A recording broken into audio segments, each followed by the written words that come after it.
dernière question, qui est justement pour voilà, alors c'est l'introduction à la... Non, il revient en arrière. Voilà, deux questions complémentaires. Deux questions complémentaires qui nous ont paru nécessaires et d'actualité à la fin des entretiens que nous avons pu avoir et des auditions que nous avions faites. La première concerne la durée d'exercice. Et il apparaît qu'il est probable qu'en France, à l'instar de ce qui se fait à l'étranger, en particulier dans les pays anglo-saxons, en Australie, on ne pourra plus concevoir dans un avenir proche un permis d'exercer durant toute la vie professionnelle. Alors, dans les pays anglo-saxons, c'est souvent 5 ans. Et on a écrit, il faut envisager l'institution d'un permis d'exercer à une durée limitée de 10 ans, mais ceci peut se discuter. Cette nation va donc imposer un renouvellement qui exige la formation médicale continue, le DPC, le développement professionnel continu, avec possibilité d'évaluation des qualités, là encore possible au laboratoire d'entraînement, bilan de l'activité par l'intéressé lui-même, avec les preuves d'une évaluation de cette activité, et participation active à des réunions scientifiques, des congrès, comme vous le savez. Alors, les connaissances acquises dans la spécialité devraient permettre l'acquisition d'un certain nombre de points qui sont l'acquis professionnel et qui seraient complétés par l'acquisition de points complémentaires spécifiques à la deuxième spécialité. Cela permettrait ainsi de changer de spécialité. Voilà ce que nous proposons. Possibilité de changer de cap professionnel au cours de la carrière. C'est évident dans de nombreuses spécialités qui évoluent, et en particulier la chirurgie cardiovasculaire, qui évolue beaucoup et qui nécessite par exemple une formation à l'interventionnel que n'ont pas tous les chirurgiens cardiaques. Les connaissances acquises doivent être prouvées par une formation adaptée dans cette nouvelle spécialité. La connaissance de la spécialité donne lieu à un nombre de points et cela va permettre de changer de spécialité. Donc, ce que je voulais dire en conclusion, c'est que, avant de vous remercier, c'est que je fais une réserve sur tout ce qui a été dit aujourd'hui et les ophtalmos, les ORL, ont beaucoup insisté sur le fait qu'ils n'adhéraient pas à ce que nous avons proposé aujourd'hui. La maquette actuelle de leur DES s'effectue sur 5 années avec 7 semestres dans la spécialité et 3 semestres dans des services agréés pour d'autres spécialités. Dans l'état actuel d'évolution des cursus de formation, il faut admettre que le parcours qualifiant tel que nous l'avons proposé ne correspond pas à leur discipline. Voilà, alors pour discuter ce point important de ces possibilités de changement de spécialité, des possibilités de passerelle, je donne la parole à Yves Matillon, conseiller auprès du ministre de l'Enseignement supérieur et de la Recherche, Madame Fioraso.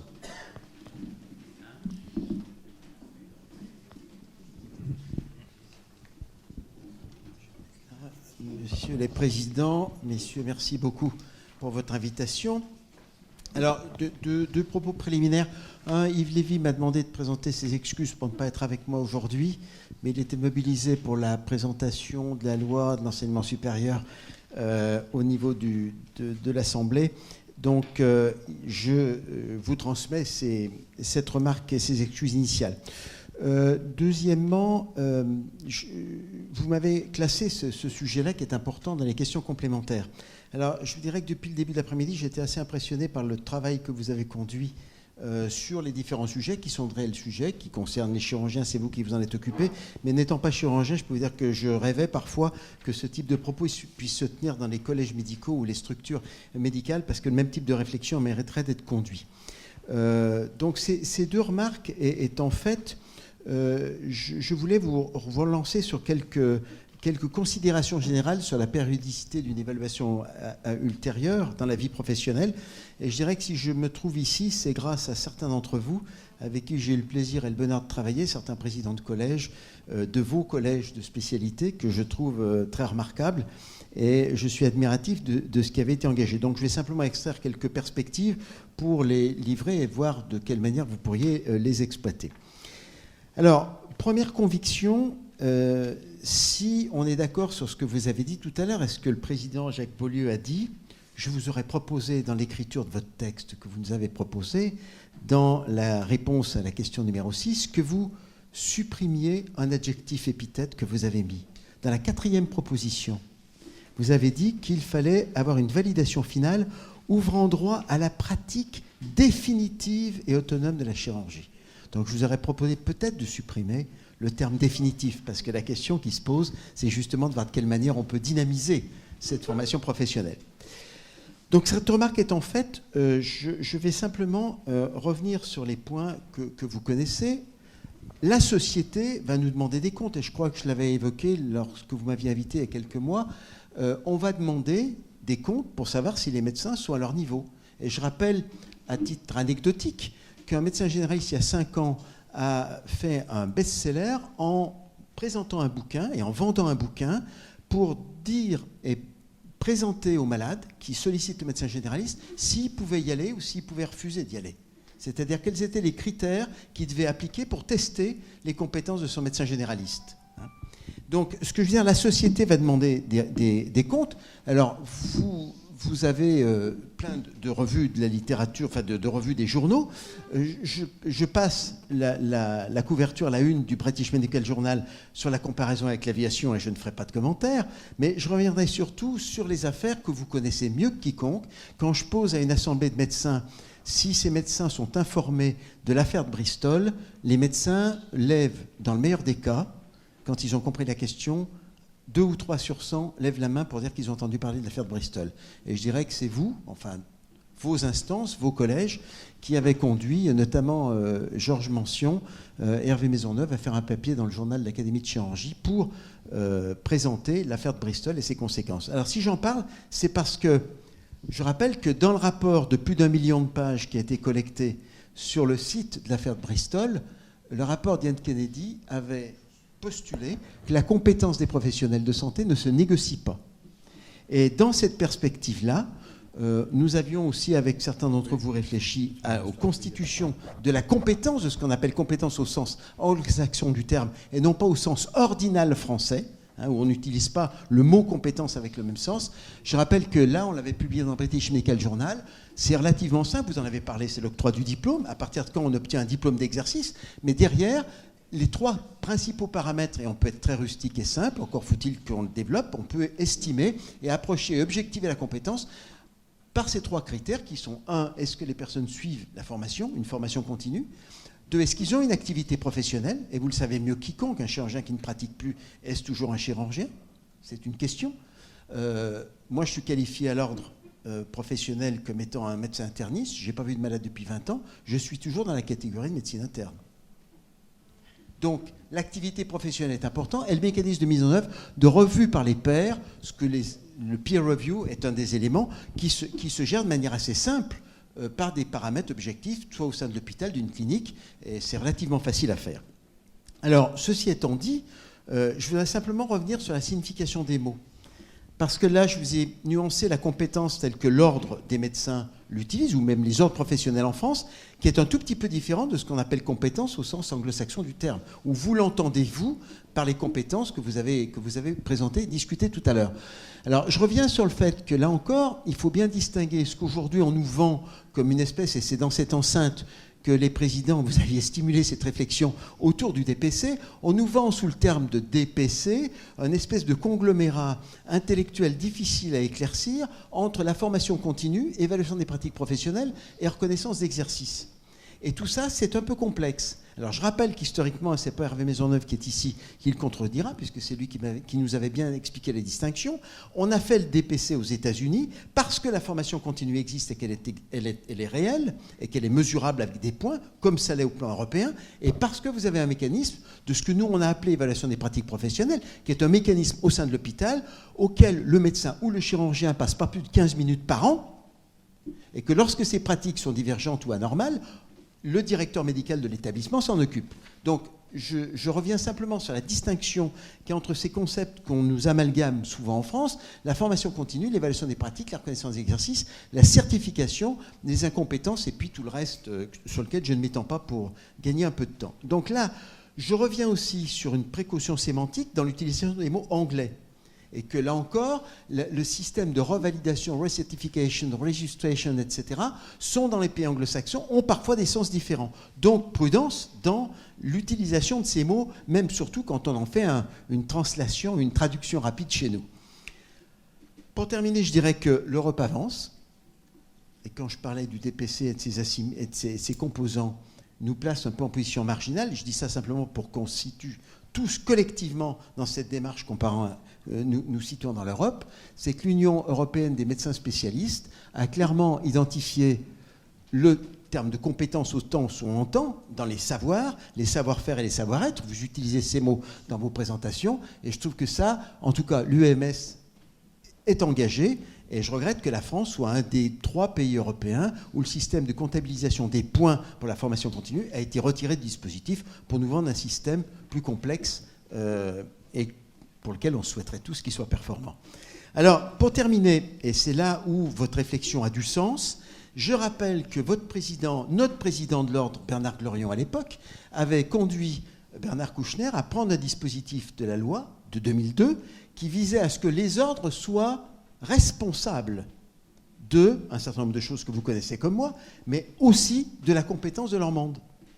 Et ça, c'est potentiellement intéressant. Je l'ai mis en rouge parce que c'est une chose à laquelle il accordait beaucoup d'importance. Et pour moi, alors c'est une interprétation médicale, vous m'en excuserez si elle n'est pas tout à fait juste, c'est ce qui avait dynamisé vos collèges, tous vos collèges. Parce que moi, j'ai été impressionné par le dynamisme de vos 12 collèges. Alors, sous la houlette de Jacques Beaulieu, puis de Georges Mention, indiscutablement, mais de votre dynamisme pour essayer d'aider les jeunes et d'aider les moins jeunes dans ce mécanisme de considération pendant la vie professionnelle d'un dispositif visant à objectiver la compétence de ses membres. Et je trouve que ça, c'est assez remarquable. Alors je dis parce que ça n'a pas été mis en œuvre. Alors là aussi, je vous ai dit que j'ai travaillé avec les 12 collèges, mais on a aussi fait avec les sages-femmes, les chirurgiens-dentistes, plusieurs spécialités médicales, et finalement, même pour les médecins généralistes, les référentiels de métiers, compétences, ont été formalisés sans drame, et tous les syndicats ont participé sans discussion, les jeunes et les plus anciens. Je reviens pour dire que tous vos référentiels sont sur le site de l'Académie, et que donc ils sont accessibles. Je vous projetais simplement le fait qu'à l'instigation, et je peux dire ici parce que je le rends hommage, Émile Daraille, qui était le secrétaire général de votre collège d'une part, les généralistes, notamment le CNGE, et Pierre-Louis Druet, et le président de l'Ordre des sages-femmes, ont compilé leur référentiel, ils l'ont publié chez Berger-Levrault, avec une réflexion intéressante, qui est de dire, si certains actes sont communs, doivent être faits par des acteurs professionnels différents, qui doivent avoir les compétences pour exercer et pour réaliser ces actes, ne faut-il pas les objectiver, faire en sorte que la reconnaissance sociale soit la même, y compris en termes de tarification et de remboursement? Si un acte est fait par différents professionnels de santé, comment n'y a-t-il pas une réflexion pour objectiver la reconnaissance sociale? Alors, je passe parce que vous l'avez évoqué, donc je vais assez vite là-dessus. Vous avez parlé d'un système de recertification. J'ai parlé de Bristol, vous avez parlé des anglo-saxons. Les Anglais, ils étaient là dans votre enceinte, selon votre invitation, pour voir quelle manière les collèges de chirurgiens britanniques, mais le General Medical Council, mettent en place un système de reconnaissance, de recertification, de revalidation, ce que vous voulez, sous leur responsabilité. Là, je vous ai mis le building du Royal College des accoucheurs à Londres. Et donc, ces organisations professionnelles jouent un rôle important. Et vous voyez jusqu'où allait Maggie Blott quand je l'avais invitée à Paris. Elle disait que les collèges médicaux royaux, elle allait très loin, je trouve, je vous laisse lire, avaient la responsabilité d'aviser les employeurs, sous-entendu en France, les directeurs d'établissement, de la capacité, de la compétence de leurs membres. Donc, je trouve que les Anglais sont allés très loin dans cette responsabilité. Alors, je vais vous dire, pour terminer, ma conviction après. Là, je reviens sur le fait que les collèges en Angleterre jouent un rôle, mais que dans le même temps, vous avez un dispositif dans les hôpitaux qui vise à mettre en place, donc là c'est le collège, qui vise à mettre en place ce qu'ils appellent le job plan, c'est-à-dire un accord au sein de l'établissement entre le directeur de l'établissement et le praticien, le chirurgien qui œuvre. Et là, je vous ai mis très globalement ce que c'est que cet accord. C'est un système annuel qui met les devoirs, mais les ressources qui sont nécessaires pour le chirurgien pour respecter son contrat de travail. d'une certaine manière. Donc c'est une revision périodique du contrat qui combine parfaitement, sur le plan professionnel, la reconnaissance par le collège professionnel. Là, je vous ai mis comment il fonctionne. Vous avez les soins cliniques directs, vous avez les activités de support professionnel et puis les responsabilités extérieures. Moi, j'ai fait venir un syndicaliste anesthésiste au ministère de la Santé. Il nous expliquait l'année, lors de son invitation, il avait 2 journées d'activité syndicale. Donc l'hôpital le défrayait et ne lui payait que son temps de présence et que c'est le syndicat qui lui remboursait l'activité qu'il exerçait au niveau de son syndicat. Donc ce que je veux dire simplement par là, c'est que c'est une reconnaissance contractuelle de l'activité qui va de pair avec cette reconnaissance professionnelle par le collège professionnel. Là, je vous ai mis simplement... Alors, aux États-Unis, vous savez, je pense que vous le savez bien, vous avez un système de revalidation qui est basé sur des critères objectifs. Et je vous ai simplement mis le site sur lequel vous pouvez avoir accès sur le maintien de certification, puisque là encore, c'est une recertification périodique. Là, je pense que vous le savez, c'est là encore les boards, vos boards de spécialité qui reconnaissent, alors sous des procédures que moi j'ai été voir, qui sont assez simples et que vous pourriez, j'allais dire, aisément traduire et organiser ici. Donc là, pour terminer, je voulais là aussi reconnaître la réflexion qu'avait suscité le président du collège des orthopédistes, dont Bertrand Doré se souvient bien à l'époque, qui était Pujol, qui avait justement systématisé le point clé que vous n'avez pas discuté dans vos réflexions cet après-midi, qui est le jeu des acteurs. C'est-à-dire que tout le dispositif que vous envisagez, il n'a d'intérêt que si vous finalisez le rôle des acteurs. Donc là, je vous les ai mis, c'était sa proposition. Ça se discute, mais au moins ça a le mérite d'exister. C'est en gros l'exercice professionnel, la délivrance de la compétence, de l'autorisation d'exercice, c'est l'ordre qu'il donne. Et en fait, ce qu'il sous-entendait, c'est que l'ordre, vous l'avez dit tout à l'heure, entre l'ordre et le ministère de la Santé, les jeux ne sont pas toujours aussi clairs qu'on peut le dire. Donc en tout cas, pour lui, il avait cette vision, qui est d'ailleurs proche de celle qu'utilisent les anglo-saxons, c'est que vous avez une interface très forte entre le collège et le Conseil national de l'ordre, qui sont, alors ça c'est ma conviction, qui se discutent, qui sont les 2 organismes qui ont la légitimité à octroyer l'autorisation d'exercice et donc, in fine, la recertification si vous l'envisagez. En dehors de ces 2 acteurs, quelle est la légitimité des autres? Moi je pose la question, il faut déterminer et c'est à vous de déterminer. Et là, on voit bien le lien qu'il y a entre le collège et l'université, vous l'avez dit tout à l'heure, validation du 3e cycle. Et puis, on voit très bien que là, on l'a mis en bas, enfin, il l'avait mis en bas, c'est qu'effectivement, là, au milieu de tout ça, vous avez la formation continue, l'évaluation des pratiques, le DPC, tout ça, qui doit intervenir à un moment donné. Alors, je termine là-dessus. C'est-à-dire qu'en tout cas, c'est une proposition que je trouve intéressante, et je trouve que c'est vous, en tant qu'académie, excusez, c'est un pauvre médecin qui vous dit ça, mais j'ai beaucoup de respect pour les métiers que vous exercez, pouvez avoir un rôle de catalyseur vis-à-vis de cette démarche, parce que pour moi, vu de l'extérieur, les 2 organisations qui ont légitimité à agir sur ces sujets-là, c'est un collège professionnel et c'est un ordre. Donc c'est sur cette perspective très constructive que je vous remercie pour votre écoute et que je serais très heureux que vous puissiez impulser une dynamique pour l'avenir sur ces sujets difficiles. Merci à vous.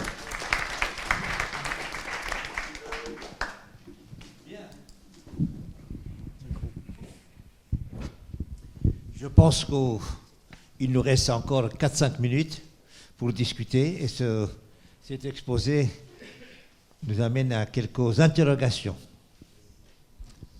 Laurent.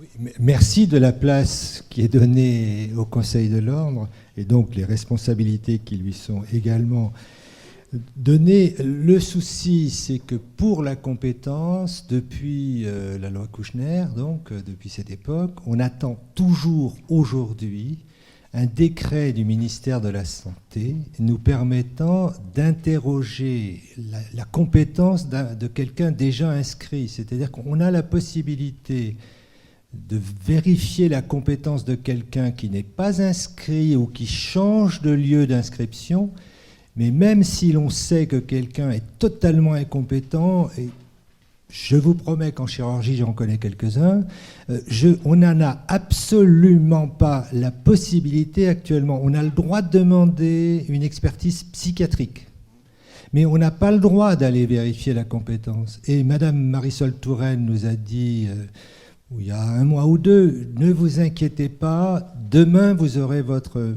décret. Ça fait déjà 11 ans, je crois, qu'on l'attend. C'est donc, il n'y a quand même pas une volonté extraordinaire de voir vérifier la compétence de nos confrères. Ça, c'est une première remarque. Et puis, il y a peut-être une autre remarque qui est inquiétante, je crois, et que vous, à juste titre, ce rapport n'appréhende pas, c'est que actuellement, les chirurgiens français, au moins 50% d'entre eux ne sont pas formés par l'université française. Et que si l'on prend les 4 dernières années d'inscription pour commencer une activité chirurgicale, en chirurgie viscérale, c'est 30% par l'internat, 30% avec un diplôme extra-européen et 30%, enfin on arrive à 100%, avec un diplôme européen. Donc, finalement, on a, si vous prenez les hôpitaux dans les villes de moins de 30 000 habitants ou 30 000 habitants au plus, 60% des gens qui y exercent n'ont pas été formés par l'université française. Donc, aller vers le problème de la recertification et tout, oui, c'est même indispensable pour aider ces personnes à conserver une certaine compétence. Et je suis un peu gêné que les membres du gouvernement français, je ne parle pas de vous, mais en général, disent « Ah, compétence, compétence, compétence ». Et quand nous sommes réticents à donner des autorisations d'exercice, et il y a dans la salle un certain nombre de personnes qui participent à ces commissions, on se fait tancer par les représentants du gouvernement parce qu'on ne donne pas 100% d'autorisation d'exercice. Donc il y a un double langage qui est un peu gênant et qui fait que l'Académie de chirurgie, pour la chirurgie, mais c'est vrai pour l'Académie de médecine et c'est vrai pour toutes les instances qui s'occupent de formation dans notre pays, en fait on est à côté de la plaque. Et si on dit actuellement nos internes sont bien formés, on sort des gens de qualité, oui, mais ils ne représentent qu'un minimum des gens qui sortent et qui sont formés. Et si l'on regarde les 5 années à venir, c'est obligatoirement, ça va augmenter encore. Et les pourcentages, parce que quand je vous donne 65%, je ne compte pas tous ceux qui ne sont pas qualifiés, qui ne sont pas autorisés et qui font l'activité. Donc, il faudrait peut-être que tout le monde prenne conscience de ce phénomène.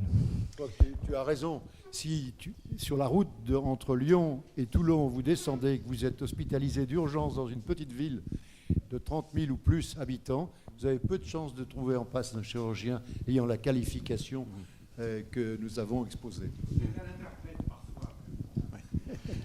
Non, je voudrais tout à fait confirmer ce que vient de dire Roland Parc. Et à propos d'une des diapositives d'Yves Matillon aux États-Unis, où on voit que sur appréciation de la compétence, le directeur veut le savoir, pour aller dans le sens de Roland. En France, certains directeurs savent, parce que les commissions de qualification de Conseil de l'Ordre leur ont dit que le docteur Intel n'était pas compétent, et ils vous disent bah, d'accord, mais je continue de le faire travailler. Oui. Le problème, il est là, et c'est la vie de tous les jours.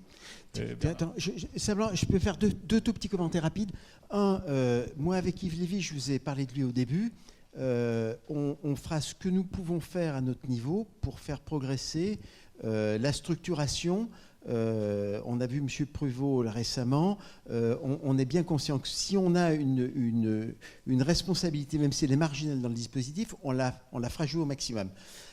Deuxièmement, pour moi, votre remarque, je la suis complètement sur cet arrêté. Il y a deux manières d'avoir une légitimité. La légitimité donnée par la loi, le décret, et la légitimité professionnelle. Et je trouve qu'aujourd'hui, en France, mais c'est culturel, on fait prévaloir la légitimité du texte par rapport à la légitimité professionnelle. Hein, c'est clair. Mais je dirais qu'il est 17h aujourd'hui. Je sais très bien pourquoi le décret n'est pas pris depuis 11 ans sur ce sujet-là. Et ça, je vous dirai ça à un autre moment. Merci. C'est 17h05, il ne sera pas pris non plus. Alors, je voudrais te poser une question. Et on a abordé temporaire dans le temps.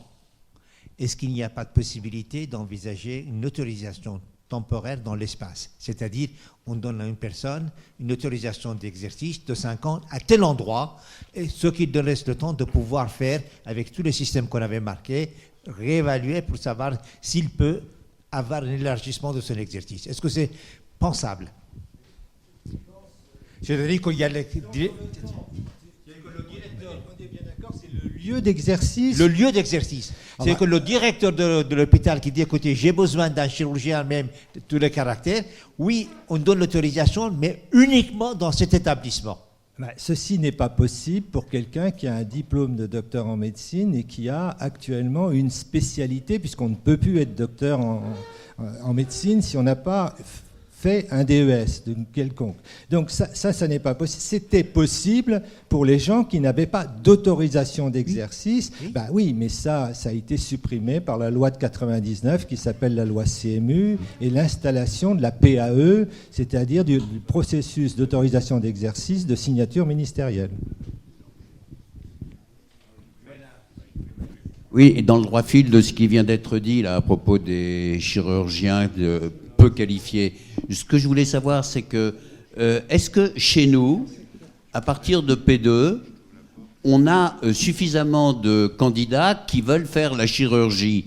Et si ça n'était pas le cas, est-ce que nous avons des incitations pour leur montrer les intérêts de la chirurgie? La deuxième question, qui est aussi dans le même sens, c'est qu'on me dit de plus en plus que les chirurgiens que nous formons veulent plutôt aller dans le secteur libéral que dans le secteur hospitalier. Est-ce que c'est une réalité?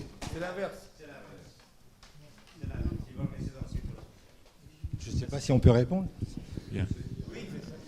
Vas-y. Non, en ce qui concerne les velléités des étudiants pour faire des études de chirurgie, eh bien, il reste plusieurs disciplines qui sont dans une situation que je qualifierais de sinistrée. Ces disciplines sont essentiellement celles où il y a des gardes. Et il y a quand même une chose extraordinaire, c'est qu'en chirurgie cardiovasculaire, je suis désolé de le dire, mais vous avez 75% des gens qui ont été qualifiés en chirurgie cardiovasculaire qui n'ont pas un diplôme de 2e cycle obtenu en France et qui n'ont pas fait de DES ou une DESC. Certains sont brillants, le problème n'est pas là. Je ne suis pas en train de dire que sous prétexte qu'on a été formé ailleurs, on est moins bon. Mais c'est quand même un gros souci d'intégration vers l'ensemble de la profession. Deuxièmement, la discipline de chirurgie viscérale, il y a 20% de postes qui restent disponibles au choix des internes à Paris. Donc, mais c'est parce qu'il n'y a pas de filiarisation. Oui, non, alors justement, pour conclure, je pense qu'on peut remercier tous les membres, et notamment les organisateurs, Jacques Beaulieu et Iraj Ranjbag, de la commission mixte, et tous ceux qui sont venus, la vingtaine de membres qui ont été auditionnés, et dont certains sont venus comme intervenants ce soir, et que je remercie. La fin de la discussion montre bien, et je le dis pour Yves Matillon et pour François-René Prévost, je pense qu'actuellement, outre les problèmes de compétences des diplômes, des chirurgiens à diplôme extra-européens notamment, je crois que l'Académie nationale de chirurgie va être très attentive au fait que tout le monde l'a reconnu, même s'il y a encore des progrès à faire, la formation des chirurgiens en France actuellement à un niveau qui est quand même important. Et je crois qu'on est très attentif au fait que la durée de l'internat et du post-internat est vraiment un point crucial. On ne l'a pas évoqué ce soir de façon très précise, bien que Jacques ait indiqué les 4 années plus 2 années. Mais je pense, et là Yves, contrairement à ce que tu as dit, je pense que le ministère de l'Éducation nationale et de la Recherche a son rôle à jouer, puisque cette partie-là de post-internat, ils ont aussi, enfin quand on a vu Yves Lévy, il nous a dit que c'était aussi dans le cadre de ces missions. Et je pense que pour la chirurgie, l'ensemble des spécialités chirurgicales étaient tout à fait convaincus et avaient un consensus pour considérer que la mise en responsabilité des chirurgiens, il y avait un temps nécessaire de 2 ans qui est indispensable, et que d'autre part, ces 2 ans n'étaient pas là pour compléter l'internat, c'est pour apprendre autre chose, faire autre chose, c'est pas pour pour compléter un internat qui serait insuffisant. Et ça, je crois que c'est absolument, et d'ailleurs François-René Pruvot et la commission qu'il dirigeait l'ont bien montré. Donc je crois vraiment que ce point-là est quelque chose de très important, et Jacques, Iraj et moi et quelques autres feront les conclusions globales de tout le travail qui a été fait pour le représenter au niveau du ministère, pour François-René être aussi à ta disposition pour manifestement appuyer ça, parce que je pense que dans le cadre des réformes générales qu'il y a actuellement sur la médecine, il faut qu'on ne loupe pas le coche au niveau de la chirurgie, d'obtenir des modes de formation des internes en chirurgie qui restent et qui soient même encore meilleurs.